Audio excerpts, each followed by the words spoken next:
aku Natasha dengan NIM 22141014. Halo semuanya, kalau aku Nurul Hasanah dengan NIM 2214101157. Halo guys, kalau aku Bazia Farah dengan NIM 2214101161. Udah mulai ya?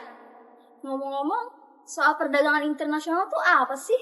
Aku masih bingung loh. Apa sih manfaatnya buat negara kita? Aduh, Tasya, dia ini pasti belum baca materi kuliah kemarin ya. Sebelum kita bahas manfaat dari perdagangan internasional, kita cari tahu dulu ya, apa sih pengertian dari perdagangan internasional itu? Jadi, perdagangan internasional adalah suatu kegiatan pertukaran barang, jasa, dan faktor produksi lainnya yang melintasi batas negara. Adanya hubungan perdagangan internasional ini dapat mempengaruhi bagaimana kinerja kerja jangka panjang suatu negara. Mengapa demikian?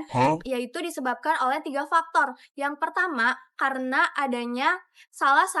menjadi salah satu saluran informasi teknis. Yang kedua yaitu dalam perdagangan internasional terciptanya suatu persaingan sempurna.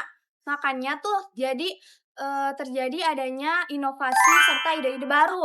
Terjadinya integrasi yang bisa memperluas tempat perusahaan serta negara mampu menspesialisasi produk yang ingin diunggulkannya.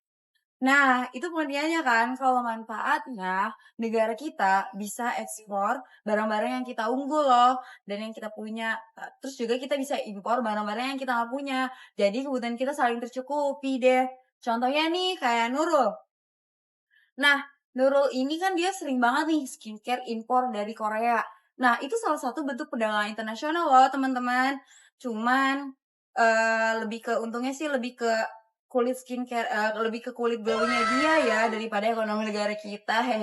Ih, Farhah, skincare juga penting loh untuk menjaga diplomasi wajah. Selain itu, perdagangan internasional juga dapat meningkatkan inovasi serta ide-ide baru karena adanya persaingan antar negara. Oh, aku paham deh sekarang. Tapi gimana kalau dilihat dari perspektif Islam? Kan ada tuh yang namanya keadilan dan hindari riba. Bener banget, Ca. Jadi dalam ekonomi Islam, perdagangan itu harus adil loh. Jadi tidak boleh ada nih yang merasa dirugikan. Terus juga kita harus menghindari riba alias semua yang berlebihan. Gak boleh nih kita kayak kelilit utang-utang dengan bunga yang melambung tinggi. Betul. Jadi, kalau dalam perdagangan Islam, kita juga harus memastikan barang yang kita jual atau kita beli itu halal dan tentunya tidak ada unsur gharar atau ketidakpastian. Kayak misalnya nih, jangan jual beli barang yang tidak jelas kualitasnya dan asal-usulnya. Wah, rumit juga ya. Tapi ada manfaat besarnya juga kan dari perdagangan internasional yang dilakukan dengan cara syariah. Kian, Bener banget dong, Ca. Jadi negara kita ini bisa ekspor produk-produk halal yang berkualitas tinggi loh. Terus plusnya, kita dapat merasakan devisa buat pembangunan. Terus juga kita tetap sesuai kan dengan prinsip keadilan dan prinsip keseimbangannya. misalnya negara kita ini ibarat warung kopi. Kopi Robusta yang kita jual itu adalah kopi Robusta yang paling enak.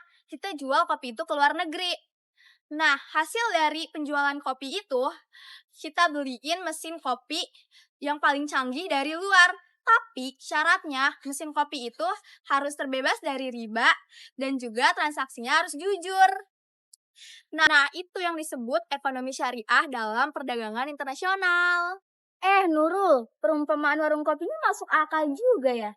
Jadi intinya perdagangan internasional itu harus adil dan transparan ya, supaya semua pihak bisa sama-sama untung. Betul banget, Ca. Jadi, jangan lupa nih, tujuan utama dalam ekonomi Islam itu bukan melulu soal ngomongin soal pertumbuhan ekonomi, tapi juga kita ngomongin soal kesejahteraan umat secara keseluruhan.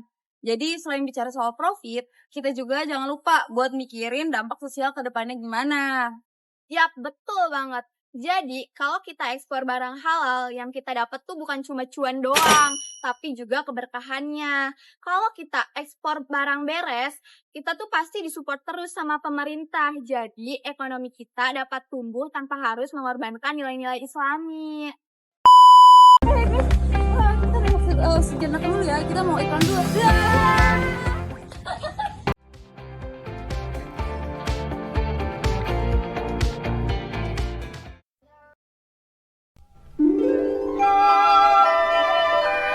Gunakan Asa SPF 30 untuk melindungi badan Anda dari sinaran paparan matahari. Guys, lanjut. Nah, kalau kita ngomongin bagaimana gambaran perdagangan pada zaman Rasulullah SAW, apa yang pertama kali muncul di benak kita? 100 untuk Anda. Ini ada kapal dagang dan ada juga marketplace kuno. Nah, ini gambar-gambarannya. Ini menunjukkan ilustrasi bagaimana perkembangan perdagangan pada zaman Rasulullah SAW. Serius deh, aku juga tahu loh pertumbuhan ekonomi itu harus diiringi dengan pemerataan pendapatan dan kesejahteraan masyarakat. Hal ini dapat dicapai melalui pendapatan sistem ekonomi yang adil seperti pembayaran zakat, larangan riba, dan prinsip muamalah dalam transaksi ekonomi. Tapi ya, pertumbuhan ekonomi juga ditandai dengan peningkatan PNB potensial, upah real, dan standar masyarakat. Kemajuan ekonomi ditandai dengan kenaikan pendapatan per kapita tahunan. Duh, sok banget. Kok kalian masih inget banget sih tentang materi yang kemarin? Wah, ngeremen kita Nurul. Pasti paham Nurul. Iya, Cah. Soalnya kan DM kayak Bu Vita tuh banyak ice break-nya. Jadi otak kita tuh nggak terus-terusan ngebul gitu. Makanya pasti ada aja tuh materi yang masuk. Meskipun masuk telinga kanan, keluar naik angkot.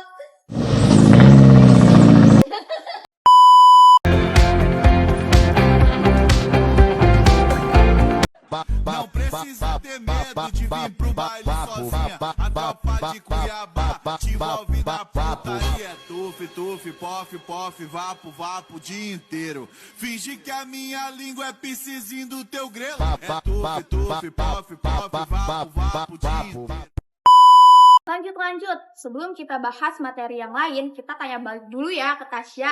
Menurut Tasya, apa pengaruh perdagangan internasional dan ekonomi syariah terhadap pertumbuhan ekonomi dalam perspektif ekonomi Islam? Menurut pandangan aku sih ya, perdagangan internasional ini memiliki peran penting dalam pertumbuhan ekonomi suatu negara.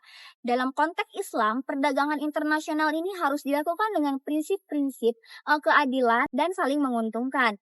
Prinsip keadilan dalam Islam mendorong adanya perlakuan yang adil dalam suatu perdagangan, seperti kualitas produk, harga, dan perlindungan konsumen. Bener juga sih. Jadi prinsip perdagangan internasional yang dijalankan sesuai dengan prinsip-prinsip syariah dapat memberikan dampak positif terhadap pertumbuhan ekonomi. Hal ini dapat dicapai melalui beberapa hal. Itu ada 4 poin ya. Yang pertama ini ada peningkatan ekspor barang dan jasa halal yang berkualitas tinggi dan memenuhi standar syariah. Dan yang kedua ini ada impor barang dan jasa untuk yang dibutuhkan untuk memenuhi kebutuhan domestik dengan cara yang halal dan terhindar dari unsur-unsur riba. Dan yang ketiga, ini ada kerjasama ekonomi dan investasi yang dijalankan sesuai dengan prinsip-prinsip syariah seperti mudharabah dan musyarakah. Dan yang keempat, yang terakhir, ada penerapan etika perdagangan internasional yang sesuai dengan ajaran Islam seperti kejujuran, keadilan, dan menghindari praktik-praktik yang dilarang. Cak, kamu banyak maunya gitu, Cak. Apa jangan-jangan kamu merendahkan Free Fire ya, Cak? Tadi malam sih sempat baca-baca karena aku juga mau berpendapat, gak mau banyak tanya terus. Ya udah deh, nanti next time kita kali-kali brainstorming atau ngomong-ngomongnya tuh ngobrol ini gak sih yang bermanfaat, lebih kayak menambah pengetahuan gak sih, jangan gosipin Fadel terus. Iya betul tuh. Ya udah yuk, guys. Gas.